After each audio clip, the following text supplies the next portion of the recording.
In the heart of a secluded village, nestled deep within a dense forest, stood an ancient, decrepit mansion known as Blackwood Manor. Its reputation for unexplainable horrors and malevolent spirits had made it a subject of dread for generations.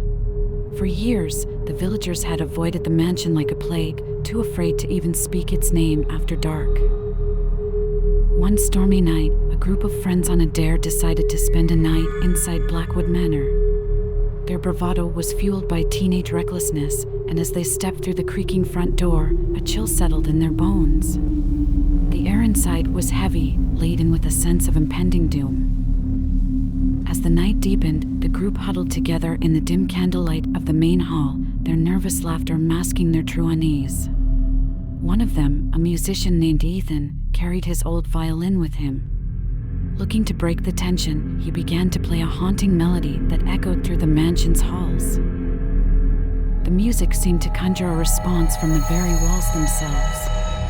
Faint whispers carried by the wind outside grew louder, and the temperature dropped precipitously. The friends exchanged alarmed glances, realizing that they were not alone in the mansion. As Ethan's violin continued to weave its eerie tune, the shadows in the corners of the room seemed to come to life.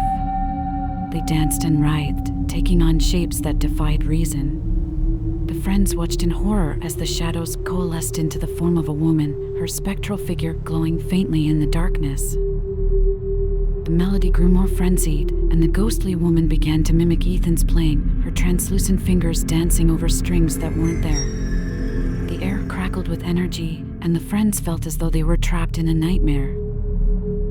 With a sudden, chilling crescendo, the music stopped. The ghostly woman fixed her hollow gaze on Ethan, and her voice, a hollow whisper, filled the room. "Play for me," she implored, her voice a mournful plea.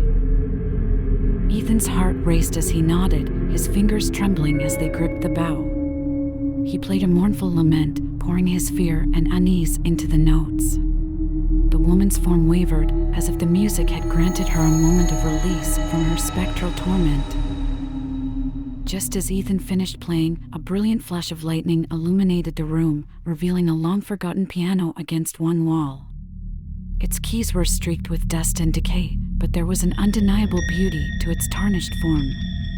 The woman turned her gaze to the piano, her longing evident even in death. With a sense of resignation, Ethan approached the piano and began to play. The keys responded with a haunting melody that mingled with his violin's notes. As the two musicians performed together, a sense of sorrow and catharsis filled the room. It was as if the music was unraveling the tragedy that had bound the woman's spirit to the mansion. As the final notes echoed through the air, the woman's form began to fade, her figure dissipating like mist. The room felt lighter, the air less oppressive. The friends watched in awe and relief as the mansion seemed to sigh, its malevolent energy finally lifting. As dawn broke and the storm abated, the friends left Blackwood Manor, forever changed by their encounter. They had unraveled a centuries-old tale of love and loss, releasing a tormented soul from its eternal prison.